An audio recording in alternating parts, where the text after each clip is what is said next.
Great. So like Jim was saying, I've seen an uptick in patients recently post-COVID or post-COVID-like illness, I should say, because not everyone's testing positive, but who have come in with cardiac symptoms, chest discomfort, palpitations, dizziness, brain fog, like you were saying, some just generalized kind of prolonged symptoms that are, occurring months and months after their COVID illness. And, there was a major uptick in my clinics, and I've seen a lot of it, but I've also sort of heard a lot of people having the same problem, just like you were mentioning earlier. So I'm going to just, Jim asked me to sort of talk about generalized cardiac issues post-COVID, but that's a very large topic, because as you all are aware, there are going to be many. But I'm going to focus today on POTS, postural orthostatic tachycardia syndrome. I've got a lot of material, so if I don't get through it all, I apologize, but also please don't hesitate to email me if you have any questions at all about any of your patients in clinic. You can get me straight through the Emory system. Just search for my name, Cutchins, and you should be able to find it. So no disclosures. So, this is the patient actually that Jim was referring to, a 23-year-old woman with a history of seasonal allergies who was diagnosed with COVID in April. Her symptoms are 6 weeks in duration, no hospitalization, nothing really significant in terms of COVID symptoms, but she ended up having chest pain in May and was went to the ER, had a negative PE protocol CT. Her main complaint was that her heart rate would jump to the 140s when walking just briefly to the kitchen, or really just with standing at all. She had associated sharp chest pains. They would radiate to the right arm, and she'd have some shoulder pain with it. She didn't have any syncope, but she did have a lot of pre-syncope, and her echo at that time was normal. Before she was diagnosed with COVID, she had a resting heart rate in the 50s or 60s. She was young, active, ran regularly. A blood pressure at 120/80, which was normal. After COVID, her resting heart rate was sitting in the 100s with higher blood pressures, 130s to 150s over 90s.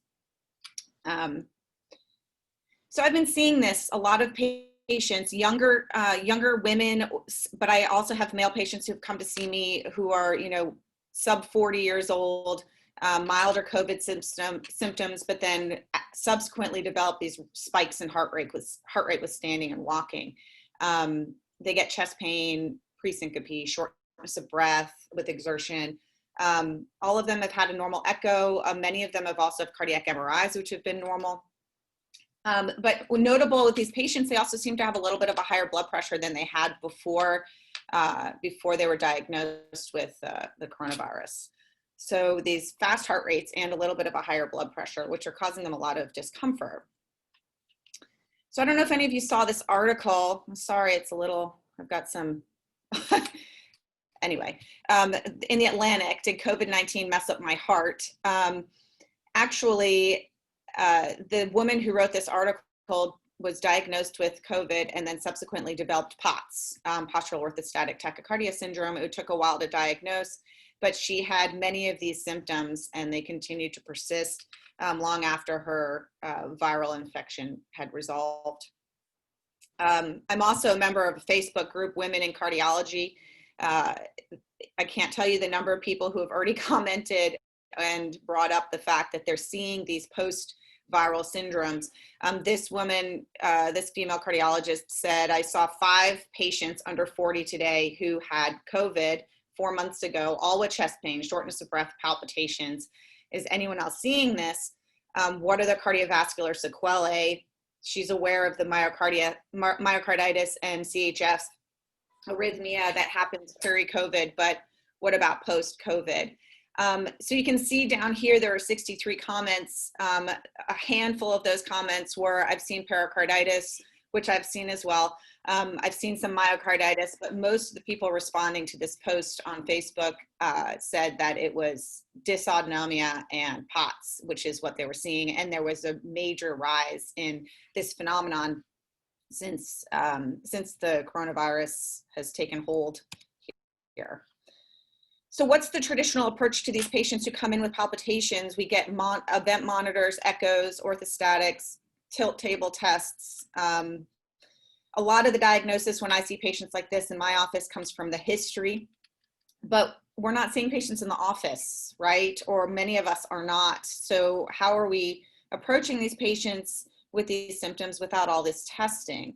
During this COVID pandemic, what I've been doing is having patients check their orthostatics at home. Patients record their lying, sitting, and standing blood pressures and heart rates at home with the assistance of my nurse or while I'm watching them. And I get a detailed symptom history. But if their heart rate goes up by 30 beats a minute or more when standing from the supine position, then that qualifies them for a diagnosis of postural orthostatic tachycardia syndrome. So it's an exaggerated response to standing. So what's POTS? It's the most prevalent form of orthostatic intolerance. It's estimated 500,000 Americans suffer from this. I'm going to estimate that that's going to probably rise significantly post-COVID. It's present more in women than men, about 4 to 1, and presents at a relatively young age. A lot of these patients are in the pediatric population, but 14 to 45.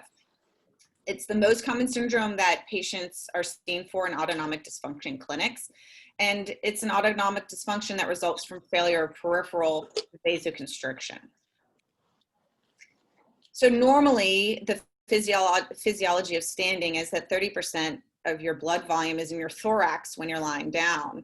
300 to 800 milliliters of blood gravitates to the abdomen and the lower extremities when you stand up.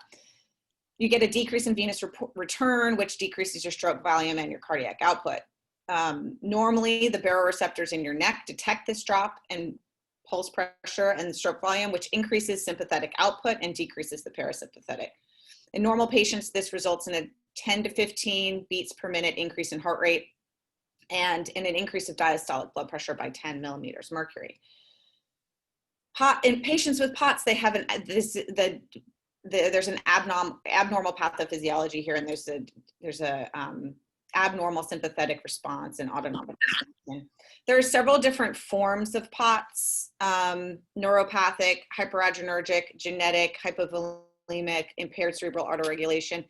The type of POTS that I'm seeing with these post-COVID patients seems to be this hyperadrenergic type, which we've also seen in the hospital in these patients. They get these adrenaline surges is sort of what we're describing, rapid rises in blood pressure and then falls in blood pressure, or these tachycardic events. And it seems like after they've recovered from COVID, anyone that is, they're still getting these sort of hyperadrenergic sensations or feelings. And so their blood pressures are up and their heart rates are racing, causing a lot of symptoms.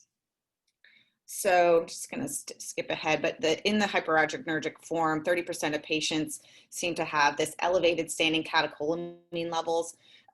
Their response could be compensatory for hypovolemia or peripheral dysautonomia, and they seem to have resting elevated blood pressures compared to other patients with POTS.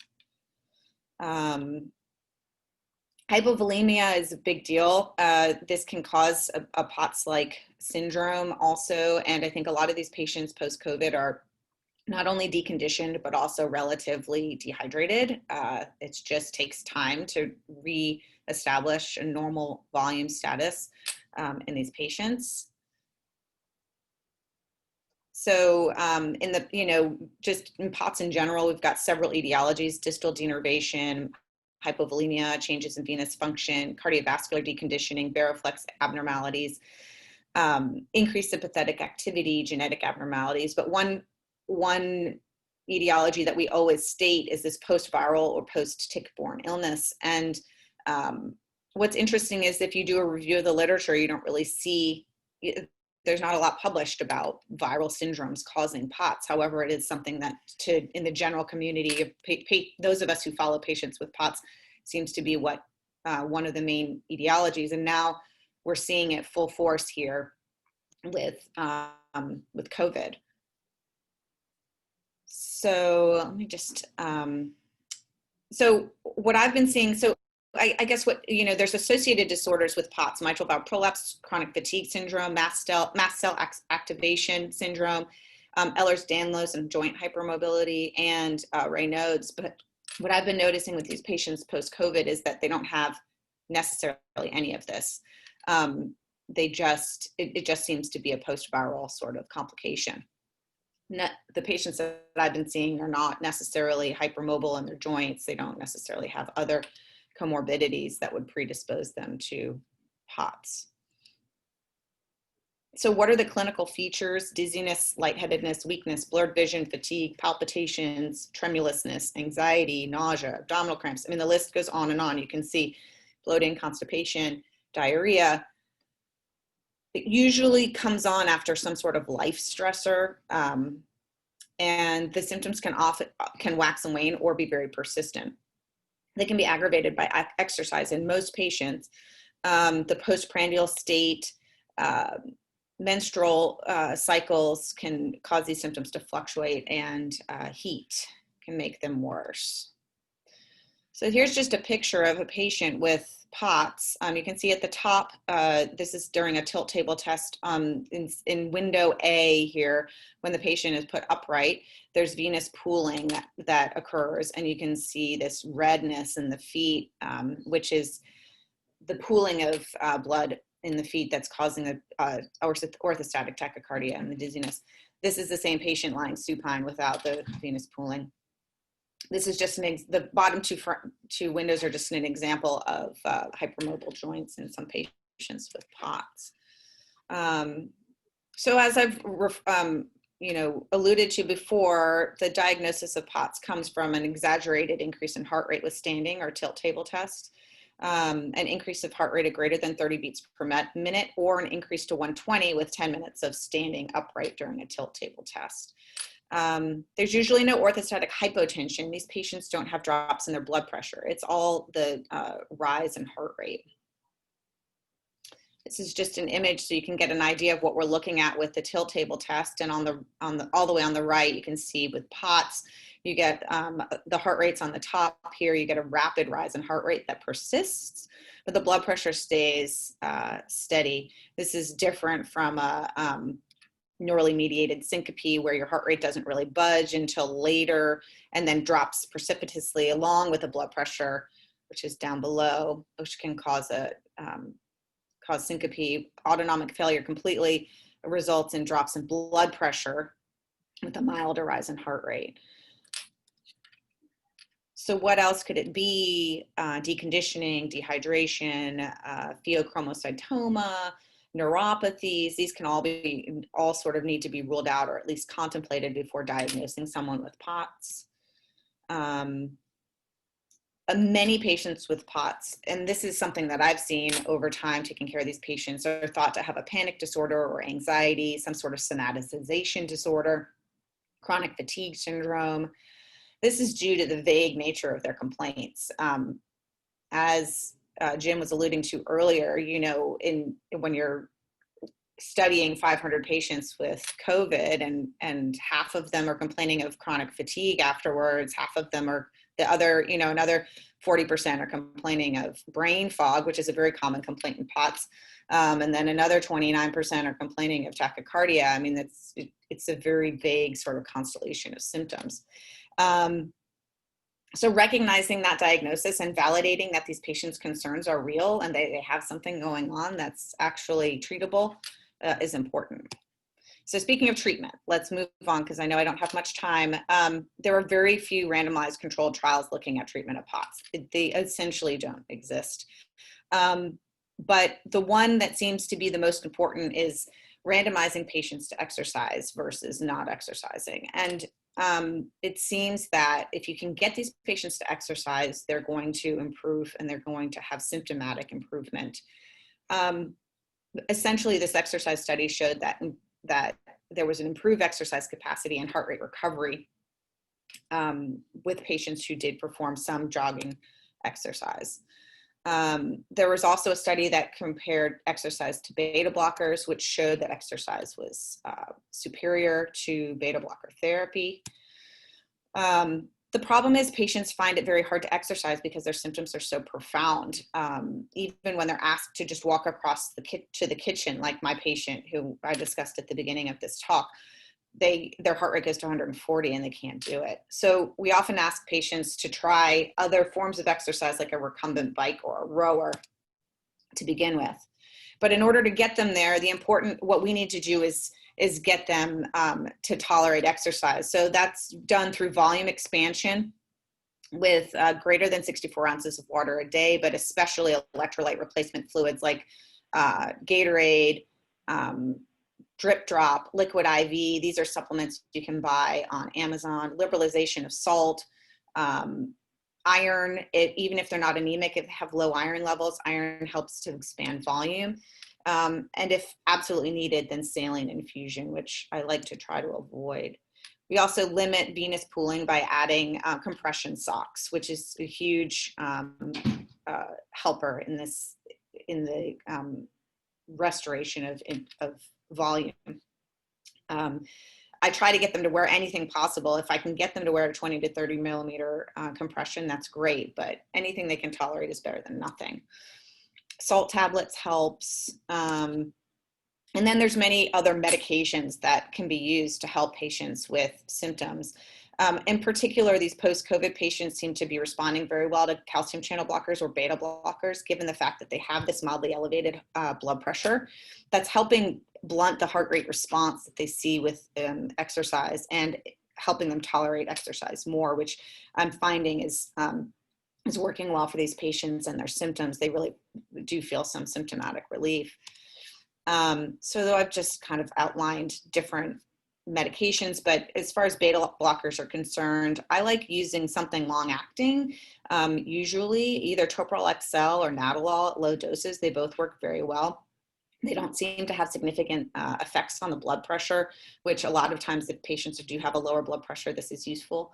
Bisoprolol is a great beta blocker as well, and prevents vasodilation, helps with the tachycardia. Propranolol, if you're using something short acting, works great, especially pre-exercise. So SSRIs are also just going to give a plug for them because they increase stimulation of the standing vasoconstriction reflex. So they reduce venous pooling and increased orthostatic tolerance. So patients who may have a tendency to need an SSRI or an SNRI anyway, they can really help sort of boost the intravascular volume and help these patients with their heart rate control. So, I sort of glossed over treatments, and I'm more than happy, like I said in the beginning of the talk, to answer anyone's questions over email. But just in summary, POTS is underdiagnosed, has a multitude of clinical manifestations. Lifestyle modifications can dramatically improve symptoms. There are many treatments for POTS, including volume expansion, SSRIs, beta blockers, and others. Exercise is very beneficial in those patients who can tolerate the exercise program, and recognizing the syndrome often helps patients improve their quality of life. For post-COVID POTS, it's essential to first work on volume expansion and compression, slowly ease these patients back into exercise, check an echo to rule out potential myocarditis, and then if needed, in order to resume exercise, other medications can be added. A nice exercise program for these patients is the CHOP POTS exercise program. The Children's Hospital of Philadelphia has a program, a printout that you can Google online. It's very easy to find. It comes up first in the search, and it's a handout that you can give to your patients that sort of outlines exercise strategies to get them back into exercise, including strength training exercises for their lower extremities to help venous return. There's the references for you. And that's it. 8 o'clock. I am, oh, go ahead. Sorry, Ted. No, Dr. Cutchins, there was one question in the chat box that I thought was important. And that was, is this, are we discussing undiagnosed pre-existing POTS, or do we think that this is a sequela or COVID? Yeah, that's a good question. I think this is completely a sequelae of COVID. I don't think these patients had pre-existing POTS. Most of the patients that I've seen actually are avid runners, very low heart rates at rest, have never had issues with standing palpitations or brain fog or any of these symptoms that they're now experiencing. I'm hoping that it's also going to be a self-limited syndrome post-COVID that people are going to be able to work through and resolve, and then it's not going to be lingering, long term. Fingers crossed. Dr. Cutchins, you anticipated the second question that was in the chat, and that's what is the prognosis with regards to recovery time? Yeah. How long? I mean, these patients I've been following several now for a couple months, and some of them have resolved completely. Some of them are still struggling with symptoms. However, they are feeling better.